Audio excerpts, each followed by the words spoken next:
Hi everybody, it's Andrine, a Jewish American priestess, and today I'm bringing you a pick a card or pick a deck reading with, I'm going to use a variety of decks today with my choices here in this bowl. And then we're going to do a reading with Hebrunes and Nordic runes today.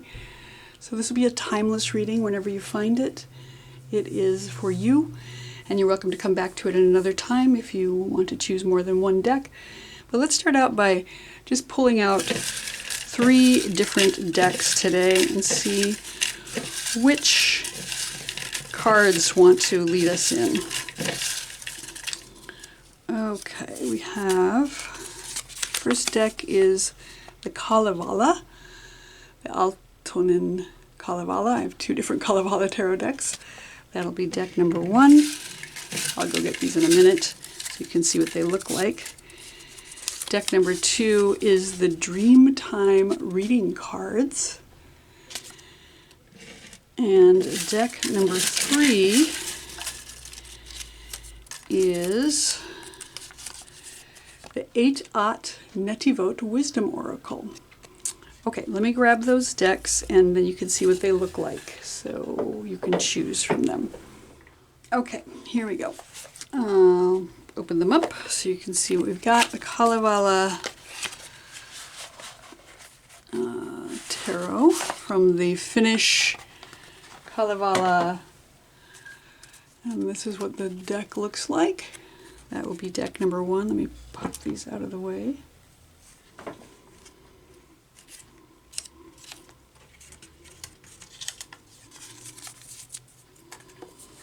Number 2 are the DreamTime reading cards by Laura Bowen. These are from Australia, and they look like this.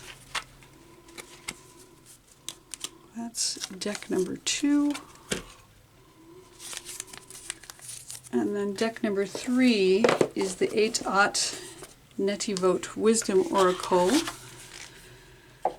by Kohenet Kitsira, and this is how these cards look. And these are based on the Netivot priestess pathways of the Kohenet Hebrew priestess path. So those are our 3 choices for today: Kalevala, DreamTime Oracle, or Netivot Wisdom Oracle.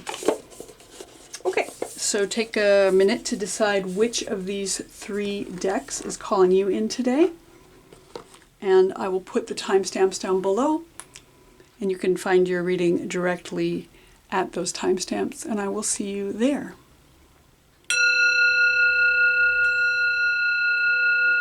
Welcome, deck number 1.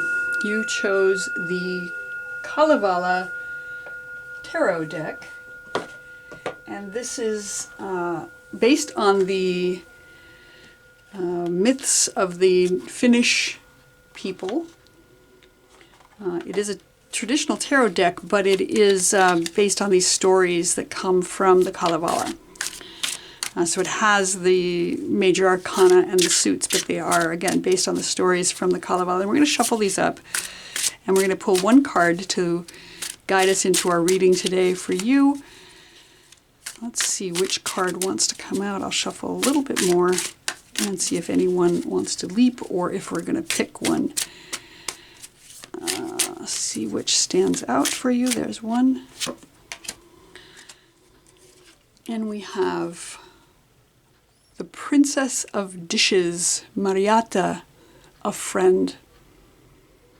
The Princess of Dishes. I believe that's the Page of Cups in this deck, but I'm going to verify that before I start making assumptions.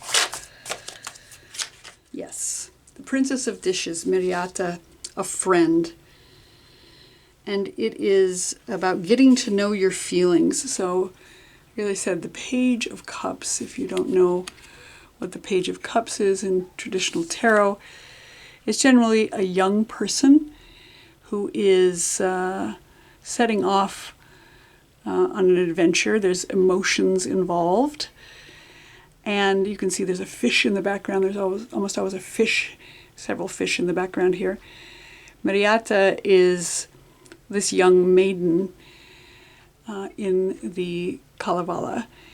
And she's here in the water. She's holding a dish in her hand or some kind of vessel. So it's about new love, new energy, feeling emotions, and making a bid, an offer that is just starting out. The Page of Cups, the Princess of Dishes, Mariata, a friend. So she's a friendly character at any rate. And we're going to do a reading with 3 Nordic runes and 3 Hebrunes. I'm going to use this as my base here.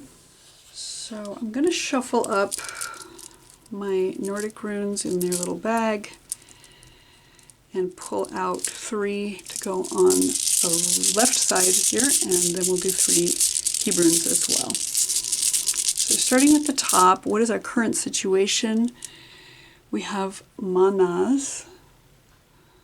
You can see that it's a little tricky in this light. Manas. In the center, we have Sovilo. And at the bottom, we have Algis. Okay, let's pull out our Hebrunes also.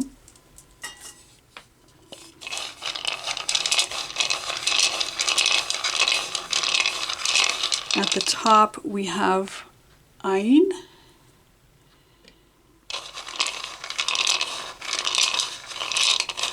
In the center, we have Beit.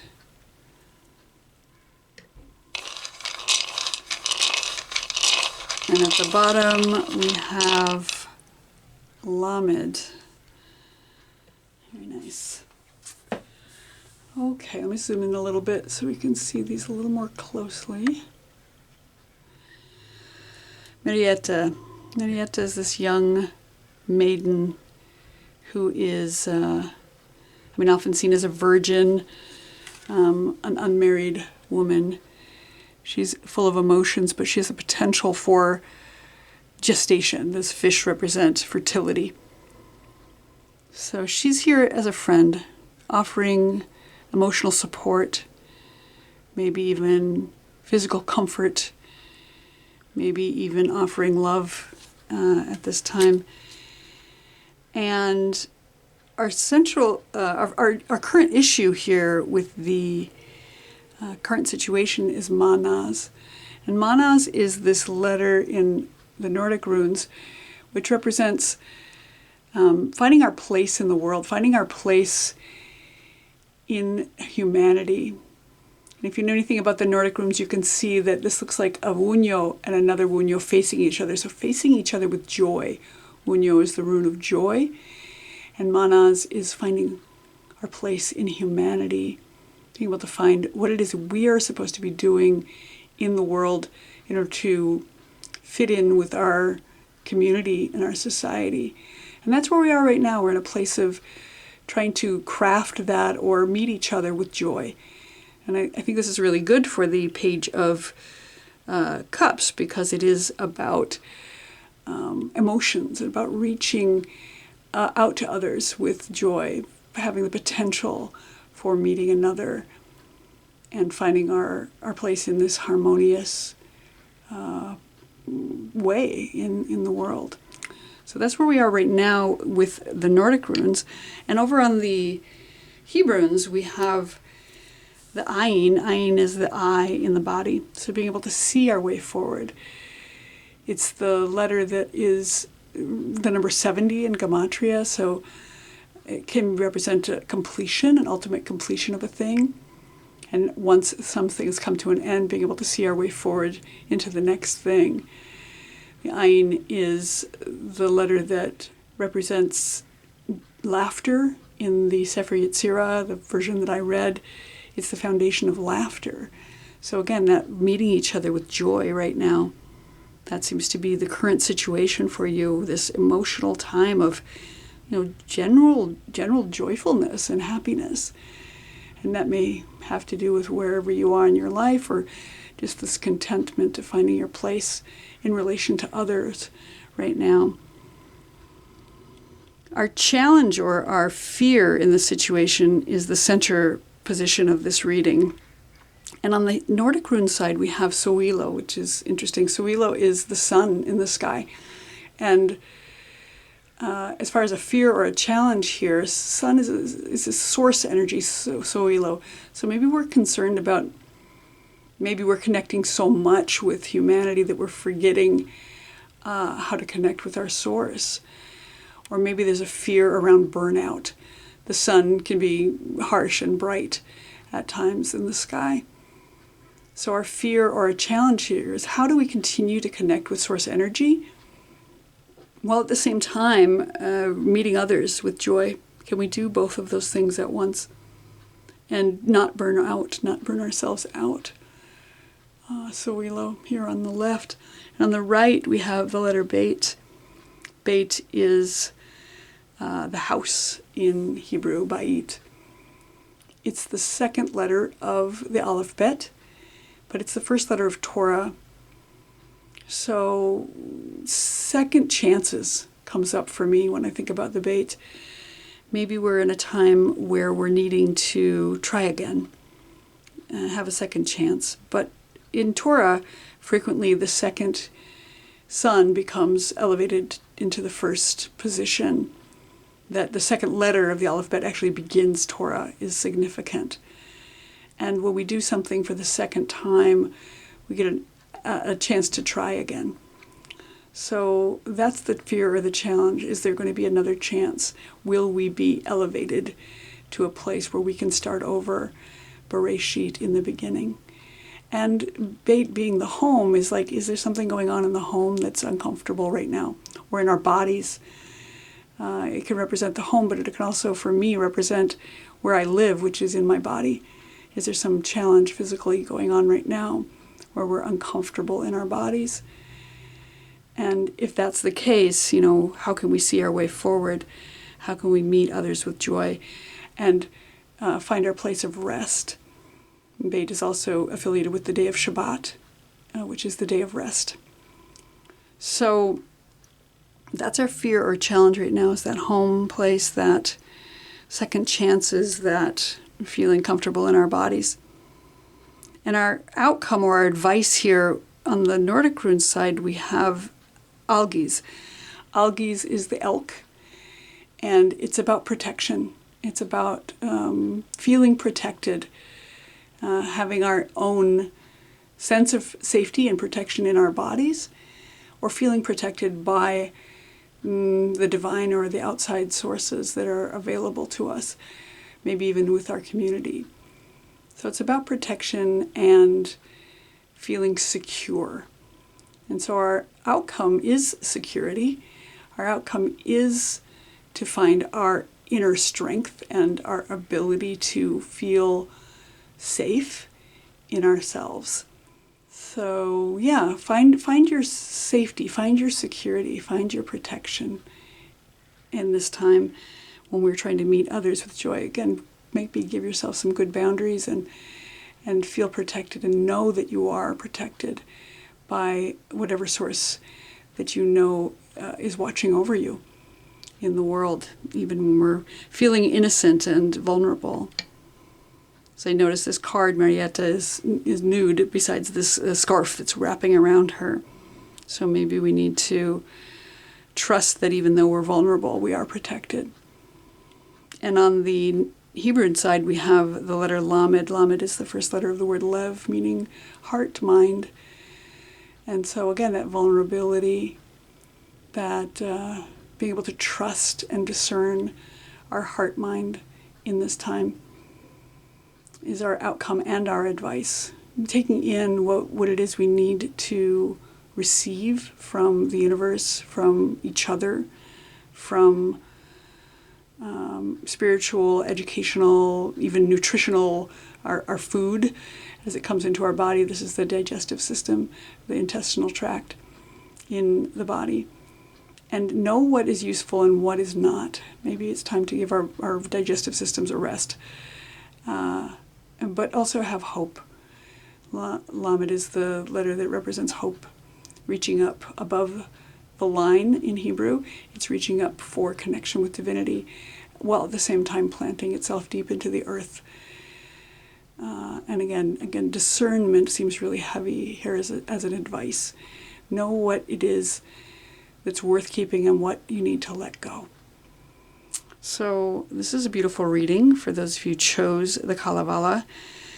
The Princess of Dishes is here, being an innocent and vulnerable vessel to be open to connection, emotion. That we're connecting with humanity, meeting each other with joy, being able to see our way forward and know that we're watched over by divinity.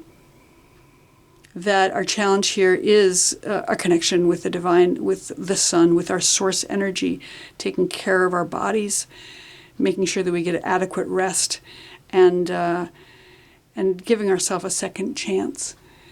And that our outcome is protection, knowing that we're protected and finding our inner sovereignty and protection here, as well as our heart, and reaching up with hope toward divinity, to be able to discern appropriately what's the next step.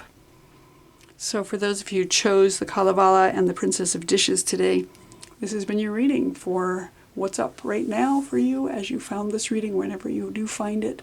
I hope you enjoyed it. If you did, please like and subscribe, and I'll look forward to seeing you here next time.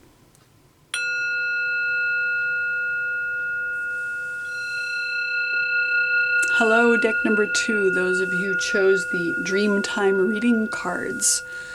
This is your deck, and we're going to shuffle up and see if we can find one card that will give us information for you about what's happening right now in your life that needs this reading. What questions are you asking for yourself, and how can we help you find your way forward? Maybe it'll give us some clarity about the question even. And there's our card. Okay, the card that's come out for you today is River. It's number 29 in this deck, and it says movement. River. I'm going to read from the book a little bit so we can see what was the intention of the deck maker when they made this card, River. Movement. And what it says is, some towns are cut in half by a large river that flows from the mountains to the headlands. It's a place to swim during the summer, to observe spawning of fish in the late winter and early spring, but it can also be a destructive, surging mass of dirty brown water and debris during times of flooding, which are very common in some places.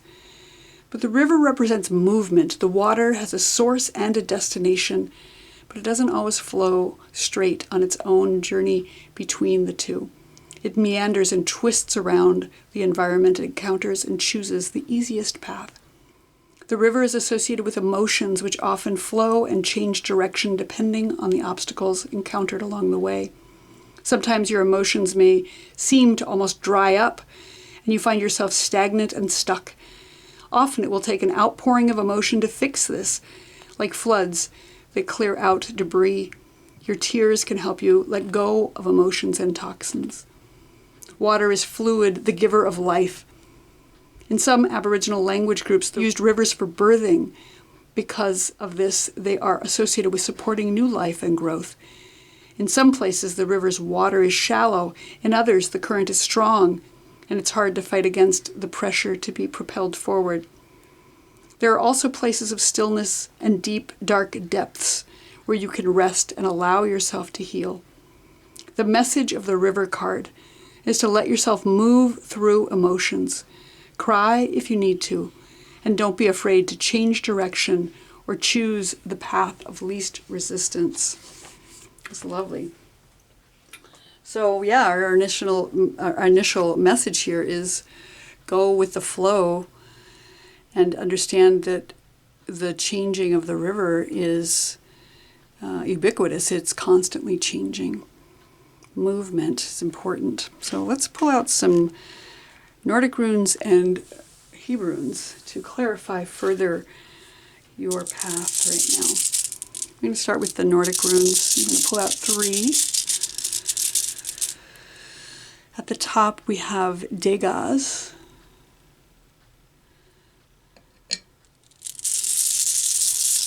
In the center we have Urus. And at the bottom we have, is this the blank? Yes, this is the blank. Very nice. And then for Hebrunes, let's see what our other messages are.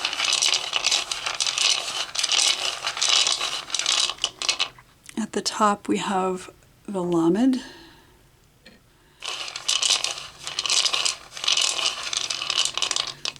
In the center we have Samech.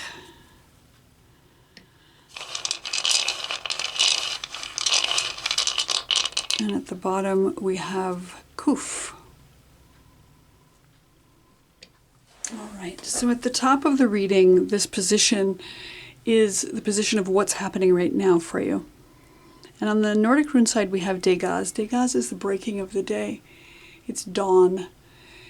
It's illumination, total illumination. Things are lighting up. You're being able to see everything that's available. This river movement is being very clear. Your path is being very clear for you right now. Whatever is happening in your life that requires movement will be very clear. Everything is illuminated in the light of the dawn as it comes in. On the Hebrew side we have the Lamed. The Lamed is the letter that means hope. I affiliate it with the star card in tarot. So being able to aspire toward hope and discern where you're needing to go. Lamed is the first letter of the word lev, meaning heart mind.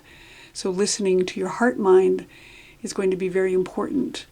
But it's also affiliated with the intestines in the body. So the digestive tract, which is wisdom in knowing what to absorb and what to release. So right now you're being asked to discern with your heart mind, using your heart mind. I love that this is meandering in the same way that this river is meandering as well. That the intestines are all wrapped around each other too. And sometimes they get blocked. But we have to listen to our heart and mind and know what to do next, to learn what we need to learn and release what we need to let go. And having that illumination of the Degaz will be useful at this time. In the center of our reading is the position of what's the fear or the challenge of this time of movement for you. And on the Nordic rune side we have Uruz. Uruz is the wild ox. And it's power, it's strength, but it can also be seen as stubbornness. And since this is in the position of a challenge, I'm guessing the challenge is being stubborn, not wanting to move forward, wanting to push the river, or wanting to stand still while the river wants to move forward.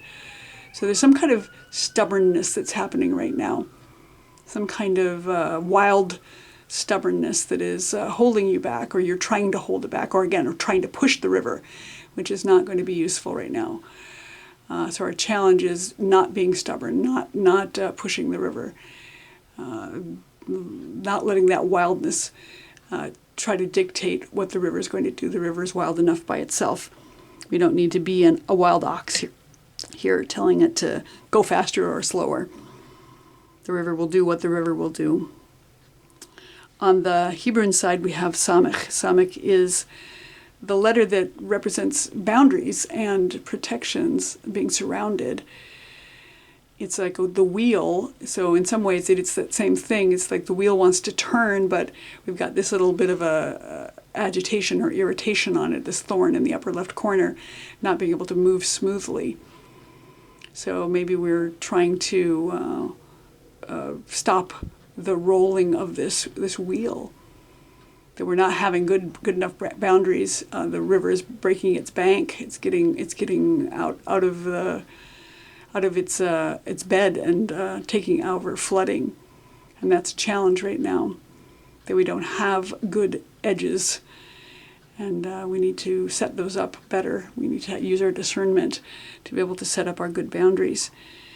Samech is said to be the foundation of agitation or irritation. So there's some kind of irritation that's happening, some kind of frustration that's coming with either the movement of the river or the stagnation of the river. But we're frustrated and we're trying to muscle our way through, and it's not really working. And our advice or our outcome is the bottom position of this. And we have on the Nordic rune side, we have the blank, which is called weird. It's where the word weird comes from. It's that boundlessness, the unknown, the infinite potential. So the advice or the outcome here is to go with the flow. Be open to whatever is coming, to not either push the river or hold it back, but to just remain open, remain available to whatever comes. You don't get to choose everything.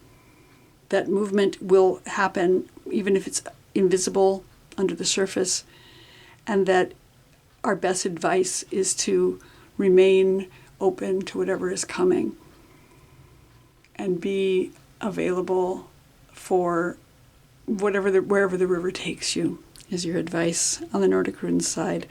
And on the Hebrews side, we have the letter Kuf. Kuf is the first letter of the word Kadosh. Kadosh meaning sacred. So we have something sacred that's happening. And we have the request or the advice to be open to the sacred, to see things as sacred even when they seem mundane, maybe to see that movement as sacred, to see even the irritation and the lack of boundaries as sacred, to be able to discern with the Lamed at the top, but when it comes down to it, knowing that this too is sacred, this is holy, the divine is here. This is the number 100 in Gematria, so it has this sense of the 1 times 10 times 10, the oneness of the divine and the sacredness that comes with all of that. So our movement here, our river, is saying, go with the flow. That you have everything being illuminated. You have the ability to discern. You have that within you. Our challenge is to try to stop things up, to have good boundaries even though we're letting things flow through us, to not push the river, but also not to try to stop the halt of the flow. And our advice and our outcome is to be open to everything, to recognize all is sacred here, and that it will all move through if you allow it to be. So for those of you who chose the DreamTime reading cards, this has been your reading. I hope you enjoyed it. If you did, please like and subscribe, and I'll see you here next time. Hello, deck number 3, those of you who chose the 8-At Netivot Wisdom Oracle, based on the Priestess Pathways of Kohenet by Kohenet Kitsira. Let's take your cards. We're going to give them a shuffle, and they will guide us into our reading about what is you need to hear right now, what issue is up for you, and how can you be guided in that. Oh, there's an extra card, and then we toss that one out. It's just the title card. We don't need that in the reading. Let's see if there's one card that wants to come out, and there it is. Okay, we have the card, the Leitzanit. That's the Sacred Fool, and it says, see the impact before you act. Sacred Fool, and this is the gift of the Sacred Fool. I'm going to read in the booklet about what this card is representing. The Leitzanit, see the impact before you act. The gift of the Leitzanit is Zehirut, illuminated awareness, or literally caution. Fools use humor and even totally inappropriate behavior with forethought and wisdom to reveal truths we don't want to acknowledge. A Leitzanit cultivates Zehirut to know what is coming before they speak truth to power. The root of Zehirut is Zayin He Resh. It's the same root as the word Zohar, meaning shining or splendor, which is also the name of a foundational text of Jewish Kabbalistic mysticism. All Hebrew words have 3 or 4 root letters, and according to Shorashim, the book of Hebrew word roots, Zayin He Resh means to shine, be bright, glow, radiate, gleam, reflect light, to teach, warn, admonish, be strict, careful, and cautious, take heed and care, or beware. So, boy, you've got a strong message here saying it's time to pay attention, to use the humor that you're using as a sacred fool, but to see the impact of your words before you act. All right. Let's pull out some Hebrunes and Nordic runes to get further clarity on this. We'll start with the Nordic runes. I'm going to pull out 3 of each. Sacred Fool, Leitzanit. What has she got to tell us today? We have the Ingwaz at the top.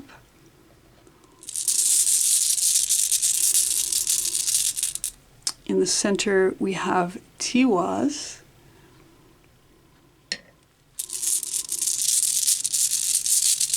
And at the bottom, we have Gebo.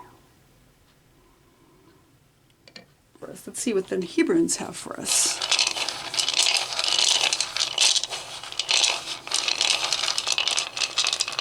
At the top, we have Vav.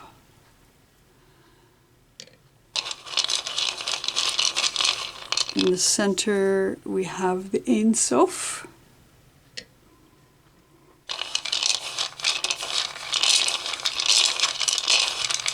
And at the bottom, we have Kaf. Okay, Leitzanit. See the impact before you act. So at the top of our reading in the Nordic rune side, we have Ingwaz, and this is the position of what's happening right now. Ingwaz is active creation. It's Ing's rune. Ing is the fertility god. And so it's a seed. It's about starting something new. You've got some kind of action coming in. You're doing something that is an active creation. You're creating something that's going to cause an impact. And that's what's going on right now with this rune of active creation, using what you have to create what you can. So that's what's happening right now for you. And on the Hebrew side, we have Vav. Vav is the word that literally means and in Hebrew. So it's about connection.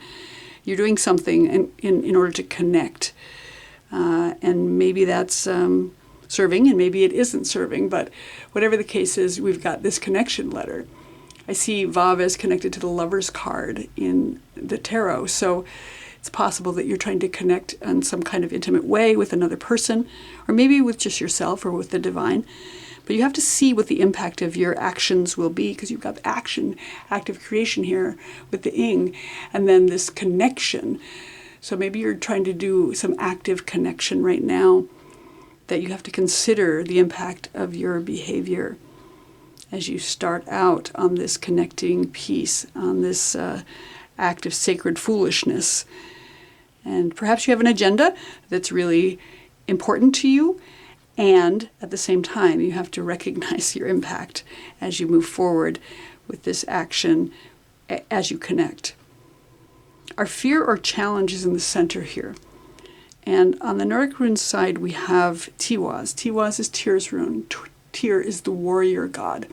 So it's about action, again, and it's about duty, doing what needs to get done, but it's also has this connotation of war. And since it is kind of in this challenge space, I think the fear or challenge here is you're afraid that whatever it is you're doing is going to cause conflict. It's going to cause some kind of argument or conflict in the relationship. And that's valid. It's worth being considerate of, since you're being asked to consider the outcome before you act. So yeah, your fear or challenge here is about conflict and war. Even if there is duty that is underlying it, there's still this fear or challenge around doing the duty without causing additional conflict that is unnecessary. On the Hebrew side, we have the Ein Sof. Ein Sof is infinite potential, and unknown. So we have this blank in each of the sets, which represents the unknown, the void, the returning to chaos. So I think in this position, again, the fear is about chaos, the fear about the unknown, not knowing how it's going to turn out, and also just that things will return to a chaotic state of the before times. Before there was anything created in the universe, there was this nothingness. And that can be a little terrifying as you move forward into a connection particularly. Will it disintegrate everything back to nothing?